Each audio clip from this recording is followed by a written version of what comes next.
It started with a sideways glance, a murmured complaint, a white passenger insisting the man in 3A didn't belong in first class. But what happened next silenced the cabin, and changed more than just a flight plan. Because sometimes, the person you're trying to remove is the one keeping the plane in the air. The cabin lights dimmed to a soft glow as passengers settled into their first-class seats. Flight 728 to Atlanta was boarding on time, and the hum of polite conversation floated above the rustle of suit jackets and clinking overhead bins. In seat 3B, a middle-aged woman with pearl earrings and a crisp navy blazer smoothed her skirt and glanced sideways just once at first. Then again. The man beside her in 3A didn't notice, or maybe he did and just didn't care. He was calm, composed, focused on the folder in his lap. Dark grey suit. No tie, a quiet presence. His carry-on had gone straight into the bin. No fuss. His phone was already off. Everything about him said prepared, efficient, familiar, and that, apparently, was the problem. The woman shifted in her seat, pursed her lips like she'd tasted something off. Then she leaned into the aisle, catching the eye of a passing flight attendant. "Excuse me," she said, voice polite but tight. "I think there may have been a mix-up." The attendant stopped, smiling. "Yes, ma'am." She glanced quickly toward 3A, then back. I'm not sure he's supposed to be here. I mean, maybe he's in the wrong section. This is first class." The attendant blinked. "Do you mean his seat?" The woman hesitated, then gave a soft laugh. "Oh, I'm sure it's nothing. Just, I fly this route often, and I've never seen him up here before." The smile on the attendant's face didn't waver, but her eyes narrowed, just slightly. "I can check the manifest if you'd like," she offered. "That might be best," the woman said, tone light but layered.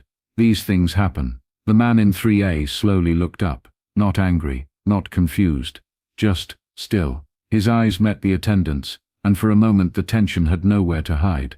Then, without a word, he reached into his inner jacket pocket and handed over his boarding pass.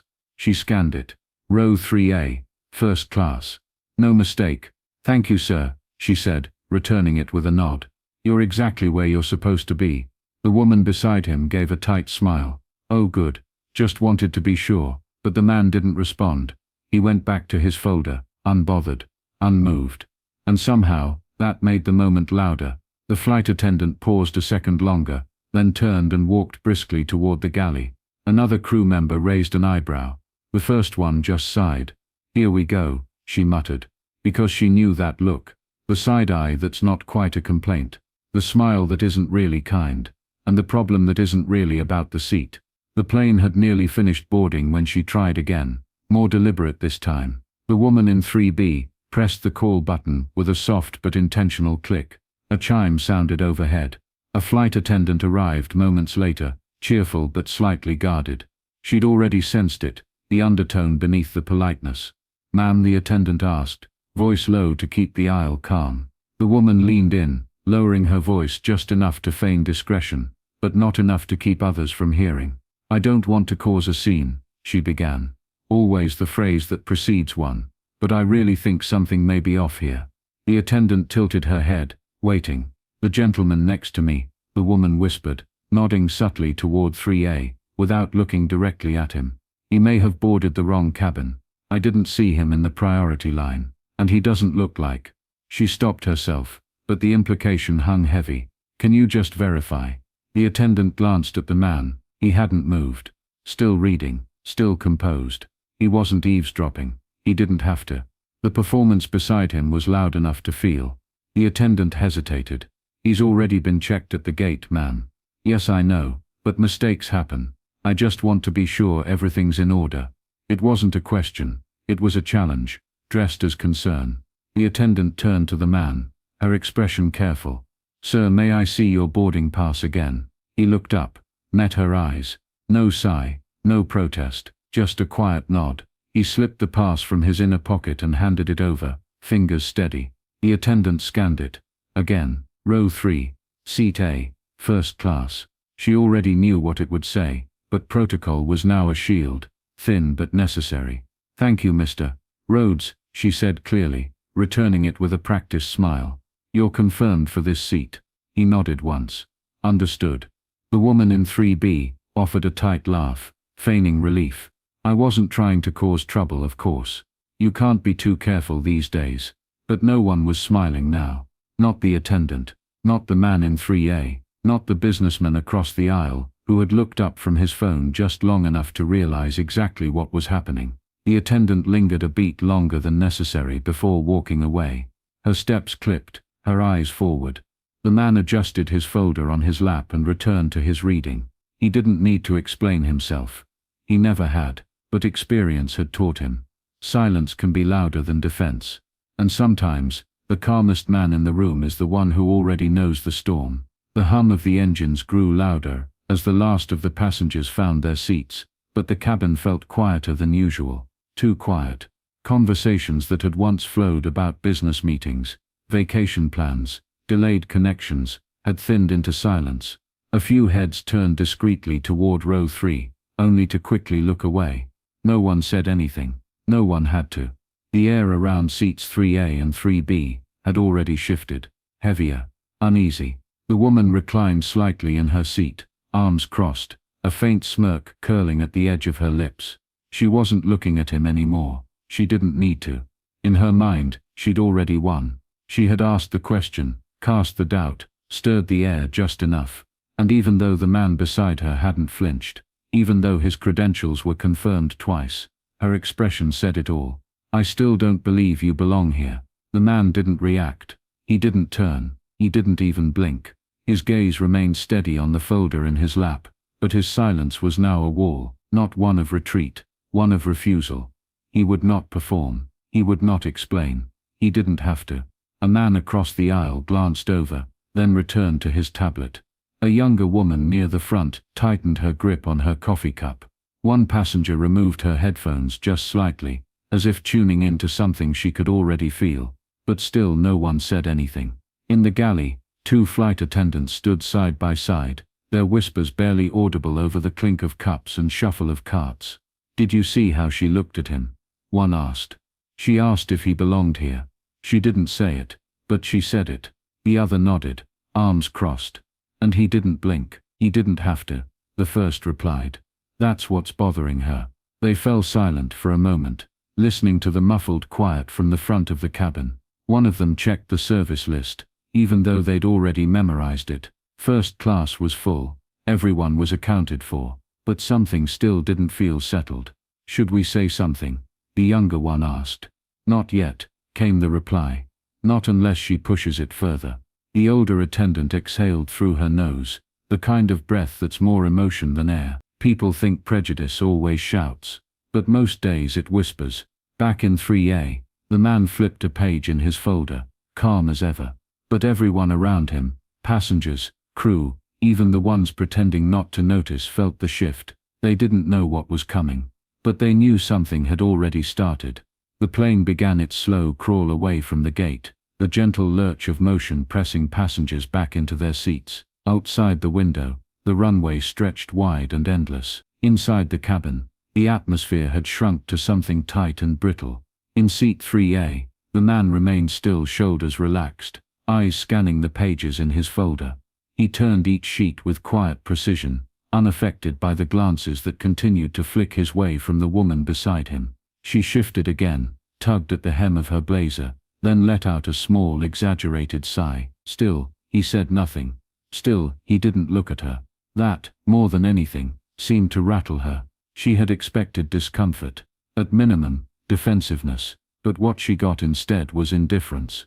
A wall of calm she couldn't climb, and so she tried to provoke a crack, tapping her nails against the armrest, making a show of adjusting the air vent above her, clearing her throat louder than necessary.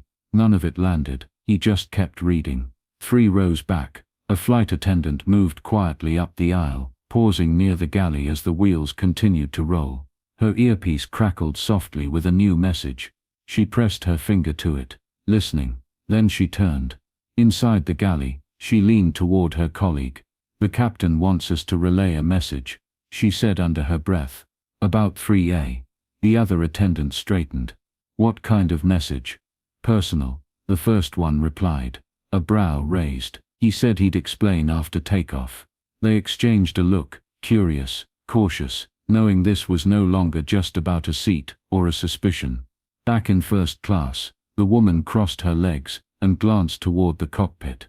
She seemed impatient now, like she wanted the situation to resolve itself with some kind of external confirmation, something louder than a boarding pass. Something that justified the doubt she refused to admit was bias. The man didn't move. He didn't need to. His presence was unsettling in its stillness, the kind that made people uncomfortable, not because of what it said, but because of what it refused to. A voice came over the intercom. Flight attendants, prepare for takeoff. Seatbelts clicked. Phones powered down. The cabin dimmed.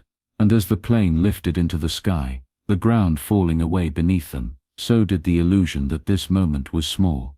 Because high above the clouds, in a space built on hierarchy and quiet assumptions, something was shifting. And no one, not the crew, not the woman in 3B, not even the man in 3A, had seen the real turbulence coming. Somewhere over Georgia, the plane leveled out at cruising altitude. The seatbelt sign blinked off with a soft chime, and a few passengers stirred, stretching legs, reaching for magazines, adjusting headrests. The cabin lights glowed low, casting a soft amber wash over first class. The man in 3A hadn't moved much. Still reading, still quiet, still undisturbed, but not unnoticed. The woman beside him had grown restless. Her earlier confidence had soured into something harder to read, irritation, maybe, or discomfort. She tapped the edge of her glass with one polished fingernail, then glanced up as a movement caught her eye. The cockpit door opened. The pilot stepped out, tall, silver-haired, with the calm presence of someone used to being in charge of the sky. He gave a few polite nods to passengers as he made his way down the aisle, offering the kind of brief smiles reserved for VIP travelers and nervous flyers. Nothing out of the ordinary, just part of the service. Until he reached row 3, and stopped. "Colonel Rhodes," the pilot said, smiling wide. The man in 3A looked up, folding his folder shut with smooth precision. "Captain," he replied, standing to shake his hand. Not just a handshake. A firm, respectful grip, familiar, meaningful. The pilot clasped his shoulder with one hand. "Didn't know you were on this flight. You should have told me. We'd have welcomed you from the tarmac. I prefer quiet entrances these days," the man said with a soft smile. The woman in 3B stiffened. Her eyes darted between the two men. "Colonel." Passengers nearby turned slightly in their seats, pretending not to listen. But they were listening. "You still doing inspections for the FAA?" the captain asked, voice warm, deferential. "Occasionally, mostly advisory now." The woman's mouth parted, just slightly, but no words came out. "Well," the captain said, stepping back, "it's always an honor having you on board. Let me know if you need anything, sir." The man nodded. "Thank you, Captain." As the pilot turned and continued down the aisle, the silence left in his wake wasn't awkward. It was seismic. The woman didn't look at the man beside her, but she didn't smirk anymore. She didn't sigh. She didn't make noise. Because suddenly, everything she thought she knew about Seat 3A had been rewritten. Not by confrontation, not by correction, but by quiet, undeniable truth. And the man who didn't belong was now the most qualified person on the entire plane. He sat back down, unfolded his folder, and resumed reading, unbothered, unmoved. But the cabin felt different now, like something had finally taken flight. "Good to see you, sir."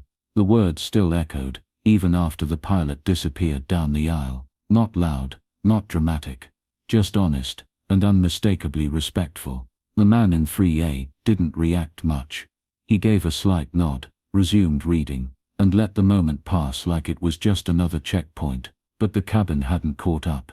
Not yet. The woman in 3B sat frozen, her posture stiff, hands clasped too tightly in her lap. Her face had lost its confident color, replaced with something harder to define, shame maybe, or realization, because that single sentence had undone her entire assumption. Not just sir, not just a polite nod, but a greeting laced with reverence, recognition, weight, and a name, Colonel Rhodes. It hadn't even occurred to her that the man beside her might be someone. She hadn't imagined he could be respected, decorated, essential. But now her silence said what her voice never would. Across the aisle, a man who had earlier watched with detached curiosity now sat a little straighter.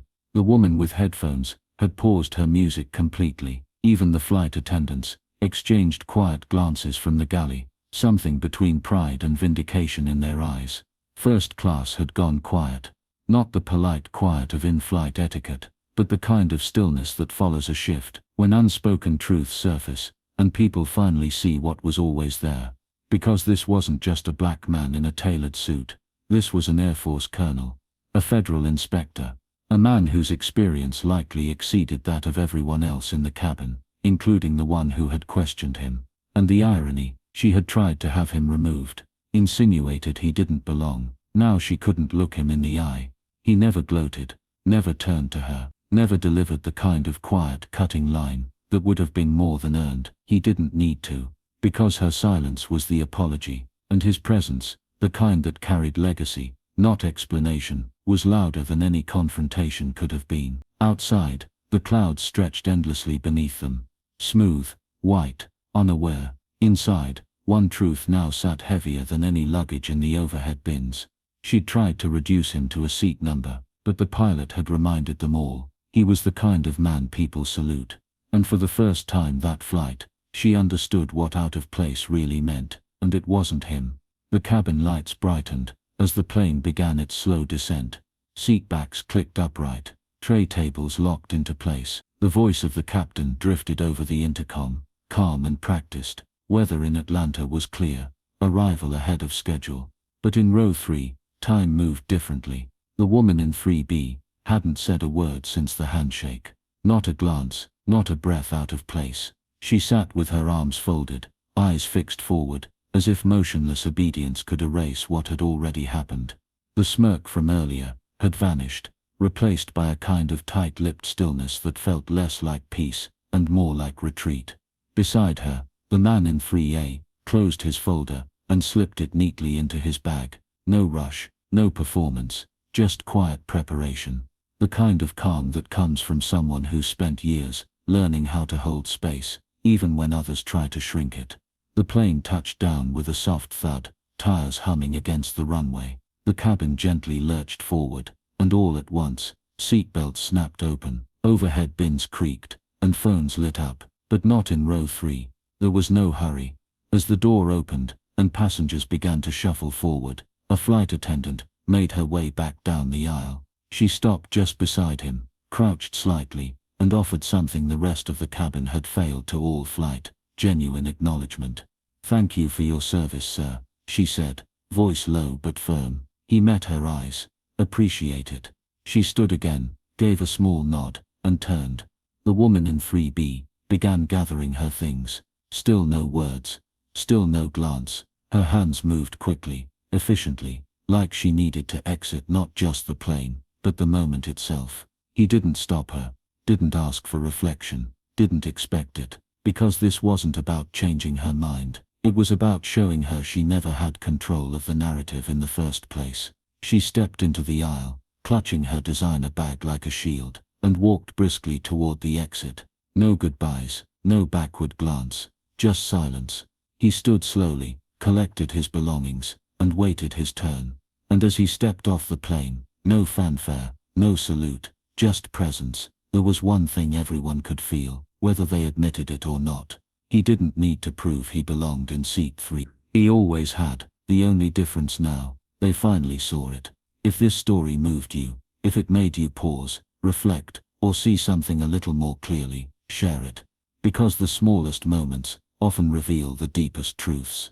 Subscribe to Black Roots for more powerful stories that expose bias, elevate dignity, and spark real change.